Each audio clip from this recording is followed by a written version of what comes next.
responsabilizar por ações. Discutir isso, a gente vai poder levar algumas demandas a partir de agora. Ainda não teve uma reunião da Comissão de Audiologia, né? E além disso, olha, isso que é interessante, a gente já desde abril, e além disso, o trâmite legal não caminha na velocidade que a gente gostaria, né? Mas o importante é as pessoas mesmo. O assunto não pode morrer. Assim, a gente sabe que tem pontos aí, cada um aqui, o André é pessoa física, cada um pessoa física, às vezes tem algum ponto aí, enxerga aquilo de uma forma diferente e tal. Então a gente tem que trazer para melhorar e para. Né? Então, mas, gente, formalizando, vamos formalizar o negócio, porque o conselho não consegue trabalhar se não for formalizar. E em relação à saúde do trabalhador, a gente teve um ganho em ter uma resolução que dispõe sobre, porque a gente até o presente momento, né, a gente não tinha nada falando. Fica atributo competência. Claro, eu acho que foi super importante. Agora, é muito enriquecedor que a gente tenha essas trocas para que essas resoluções se fortaleçam. E as resoluções, elas estão aí. Quando elas não atendem, elas são revogadas, novas resoluções são criadas. Dinâmicas. E é importante que agora é uma demanda do todo, e essa demanda do todo é levada. E o legal é que essa discussão só existe porque existe a resolução. Porque senão, quanto tempo demorou para surgir essa resolução? Né? Graças a Deus, tudo vai melhorando. Não, gente, não vendo, na verdade, assim, em alguns pontos que eu levantei aqui, eu não estou julgando se está certo ou errado em nenhum momento.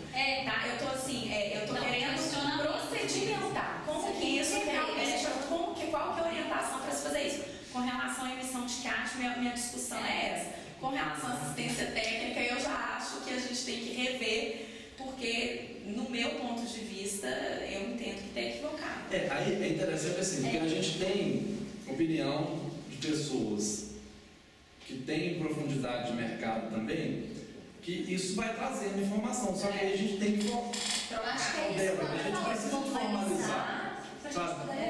Precisa assim, tudo pode ser melhorado. E é importante nessa formalização, seja nesse caso específico ou seja em outros, de qualquer dúvida de profissionais fonoaudiólogos, colocar o caso concreto, o que vivencia, para que essa atuação junto ao federal seja mais efetiva. Tem mais uma pergunta aqui. O André está perguntando por que o fonoaudiólogo ainda não está inserido como parte da equipe técnica na NR4. Aí assim, então, de novo, aí o objetivo aqui não é esse. O objetivo é tratar de aspectos da competência do Conselho de Fonoaudiologia. Só para não fugir, eu vou falar em 10 segundos.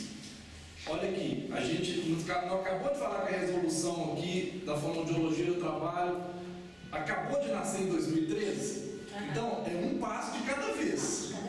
Então, só que aí, esse passo, quem perguntou aí, ajuda a gente a dar mais passos. Porque a perna de cada um aqui é muito pequena, todo mundo tem que fazer um tanto de coisa. Na medida que a gente vai juntando um tanto de perna, e vai juntando mesmo, aí a gente consegue alguma coisa. Então, formalizando, igual a Cláudia falou, tem um embasamento, né, gente? Porque não é colocar, eu não concordo com o artigo 2º, é muito fácil falar que não concordo, mas você não concorda por quê? O que da sua prática, o que do seu dia a dia te leva a acreditar que aquilo não é legal? O que da sua prática te leva a acreditar que a NR4 não está bacana? Então, eu acho que é isso, é formalizar com dados concretos para que a gente possa levar para o Conselho Federal, tentar uma reunião, um diálogo com o Ministério do Trabalho. Então, são passos, né? Então, eu acho que a cada dia a gente tem uma conquista, mas para a gente conseguir isso, né? Como a gente está falando o tempo todo, o fonoaudiólogo tem que estar junto. E quando eu estou falando aqui, gente, assim, quando a gente está falando a todo momento, assim, eu estou falando, a gente não está se defendendo falando assim, a gente sabe que tem aspectos que são, eu vou dizer assim, não vou tirar a parte, demandas da fonoaudiologia, mas que tem, cada órgão tem suas competências. Se tem demandas que são além das competências dos órgãos, os órgãos e as pessoas podem se unir para chegar, para vencer essa demanda. Então, assim, mas o nosso papel aqui hoje é trazer a palavra do que compete ao Conselho enquanto instituição. Mas o que for além, o Conselho pode ajudar as pessoas, os órgãos, as instituições, apoiando da forma que for interessante para que o negócio aconteça. Né? Esse é papel do Conselho também. Né? Só que o Conselho ele vai apoiar baseado no que lhe compete. Tem mais dúvida? Só também estão perguntando muito sobre a questão do laudo, né? Igual a gente falou que não é objetivo, de 6 e 8, frequência de 6 e 8 mil Hz, foi o mais comentado aqui. Eu acho que é aquilo que a gente já falou, né? O profissional procurar dar uma olhada, a gente tem a resolução 231. Eu acho que vale a pena dar uma olhada na resolução com calma, né? Direitinho, para procurar atender o que a resolução realmente orienta. Né? E só acrescentando, a gente tem a Sociedade Brasileira de Fonoaudiologia, que ela é responsável pelas questões técnico-científicas da nossa profissão. E a associação, a própria ABA, né, gente? A Associação Brasileira de Audiologia, né? Então, assim, a gente tem que reforçar essas questões, gente, questão científica, essas dúvidas práticas, né? Nós temos legislações, né, no caso da audiologia ocupacional, que vai regulamentar. Mas eu acho que as dúvidas, se elas continuarem a persistir, né, eu retorno a falar, vale a pena procurar, né, essas instituições que são científicas e, ao mesmo tempo, também procurar alguém, uma consultoria, alguma coisa que possa auxiliar. E tá? procura, gente, formalizando, porque formalizando as coisas têm muito mais chance de acontecer do que assim. Esse espaço que a gente está tendo aqui, eu acho um espaço particularmente maravilhoso, que é um espaço de troca. Mas tudo, assim, é que a gente está fazendo um negócio muito dinâmico para trocar. Mas chega um certo momento que, se a gente não formalizar certas coisas, e aí entra o papel de cada um, as coisas acabam se perdendo. Então a gente, assim, tem coisas que a gente já tem controlado, que a gente já vai levar para frente, mas tem coisas que a gente às vezes pode passar despercebido, e aí a gente precisa da ajuda de todo mundo para que não passe despercebido. Eu acho que a dúvida que o pessoal está, que eu trouxe no começo, é porque, como você falou, né? Audiometria é audiometria, né? Exame audiométrico é o mesmo, independente de ser clínico ou ocupacional. Só que eu acho que a questão que deixa muita dúvida para todo mundo é porque, como você falou, tem a questão epidemiológica, que são os autores e tal. Só que a gente utiliza esses autores para fazer o nosso laudo, né? Então, a dúvida que a gente fica por exemplo, quando eu comecei a fazer audiometria nessa empresa onde eu entrei, eu fazia considerando lógica Blanc. Então, lá, eu tinha uma audiometria considerando frequências baixas, eu falava limiares auditivos e padrão de normalidade.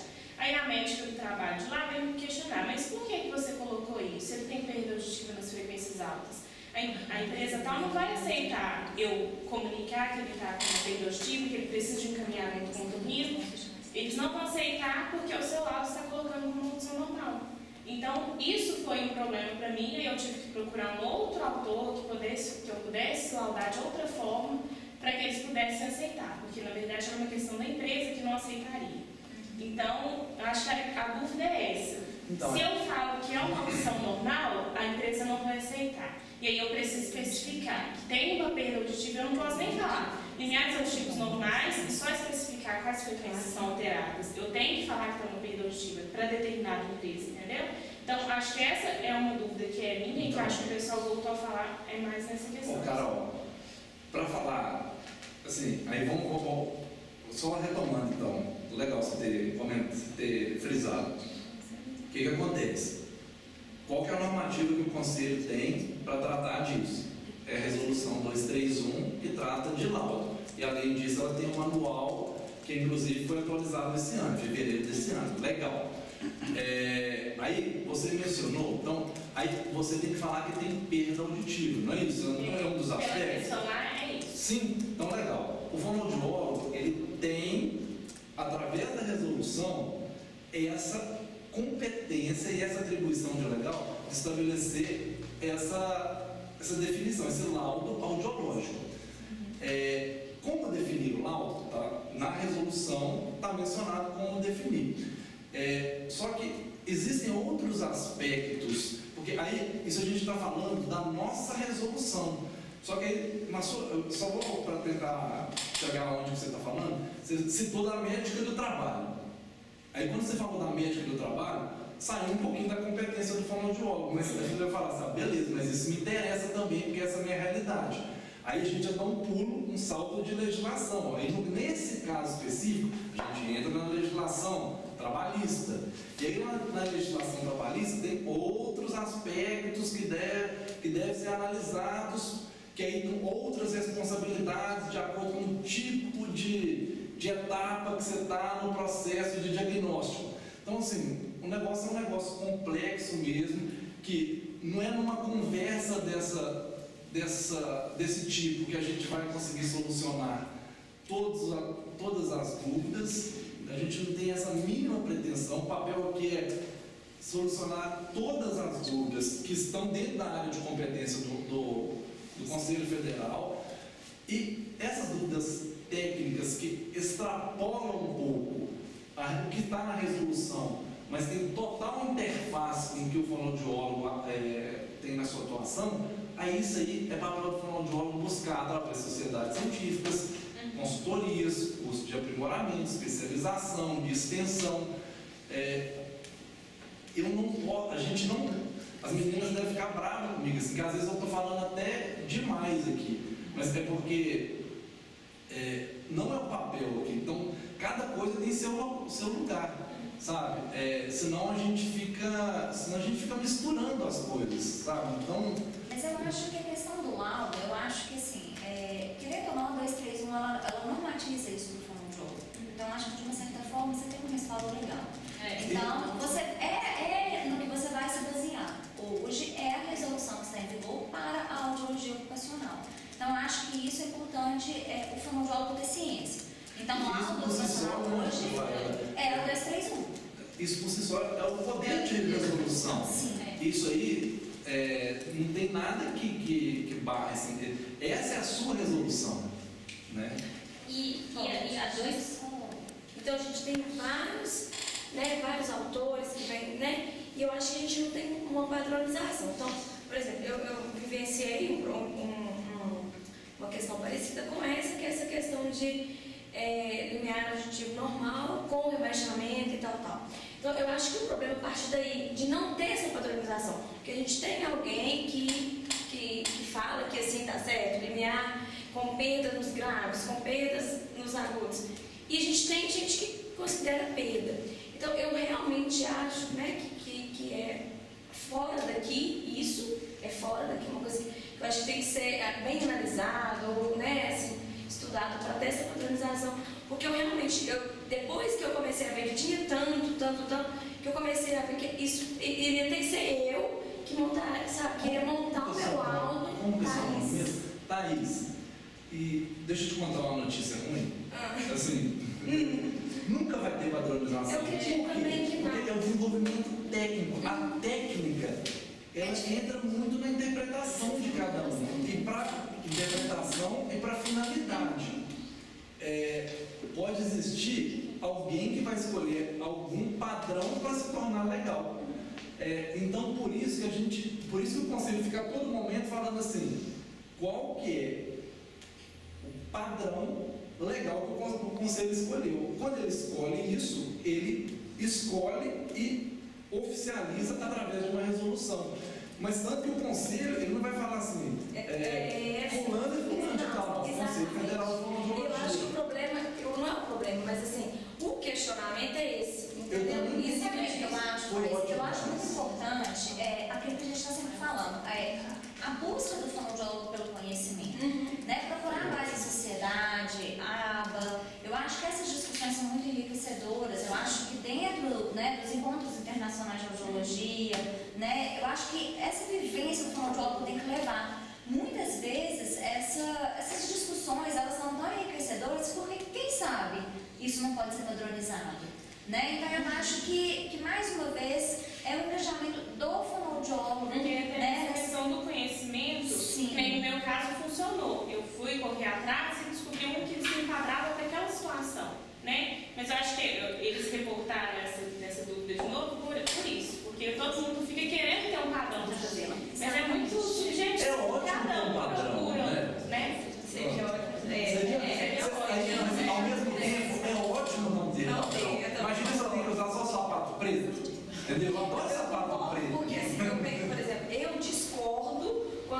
fala, né, por exemplo, se você fala que é normal com alteração, eu discordo. Talvez você concorde. Então eu acho que isso é uma coisa assim bem... Do ponto de vista técnico, as pessoas têm liberdade, mas do ponto de vista legal, elas têm o que seguir. Então, assim, se você for para fazer um estudo, um levantamento epidemiológico, aí você vai escolher qual que você quiser. Um dia, se você quiser, você vai até criar o seu, sabe? Você vai ser muito questionadora, você vai falar, não, esse ponto aqui não é, aí depois que você estiver muito balizado, se quiser, né, se qualificar bastante, um dia você até cria o seu, mas aí você vai tomar, né, você vai tomar muita porrada, tudo, isso não é bom, mas tem certas coisas que aí, para criticar a legislação, assim, para a legislação do Conselho tem que ser cumprida, e se na legislação do Conselho tem oportunidade de melhoria, aí vamos formalizar, vamos trazer para cá e melhorar. Por quê? Porque, gente, Conselho, assim, tem 20 pessoas aqui, mais as fiscais, que são mais 3 fiscais no nosso regional, a turma aqui é só representante de quem está aí. O grande desafio nosso é fazer todo mundo, é trocar. Porque se não trocar, vai ficar falando, e aí não soma, a gente tem que somar. A gente já está terminando, então tem uma última pergunta aqui, que eu não tenho o nome da pessoa. Ele está falando que a resolução 231, né, fala para laudar a audiometria por frequência. E a recomendação que está no manual de audiologia fala para não laudar por frequência. Então, como é que o Conselho vê essa situação? Sim, como a gente falou, né, nós assumimos agora em abril, né, existem algumas resoluções, alguns pareceres, algumas coisas que nós estamos fazendo um levantamento para ver, né, o que está mais coerente, o que não está, se estão tendo divergências ou não, exatamente para nessas resoluções, nessas reuniões com o Conselho Federal, nós poder discutir isso, né? Mas hoje o poder de lei é da resolução. Então isso que nós temos que lembrar. Esse ponto aí já foi até identificado. É sempre bom frisar e é sempre bom formalizar, porque é mais uma pessoa, e quando a gente for levar para o conselho, aí foi ele que perguntou, foi ela que formalizou também, foi mais outro, foi mais outro, foi mais outro. Então, assim, parece contrassenso. Eu entendo o que ele está perguntando, né? Porque como que tem uma resolução do conselho que aponta para um lado e tem um manual do conselho mais atual que aponta para uma direção um pouquinho, não é? Tá, precisa de nivelar isso aí. A gente sabe disso. Só que aí, isso demora um tempo para discutir, só que a gente precisa que vocês formalizem para que a gente leve isso com mais força, para que quem está lá ajudando a legislar entenda o problema. Então, assim, muito boa pergunta, e esse tipo de... Mas, por favor, quem formalizou, amigo, amiga, quem perguntou, formalize, e formalize bonitinho, com descrição, colocando seu ponto de vista, por que você acha assim, o seu ponto de vista baseado em aspectos técnicos, legais, porque aí a gente ganha força para deixar o negócio cada vez mais redondo. André, como é que é essa formalização, Claudinha, que eles estão dizendo fazer?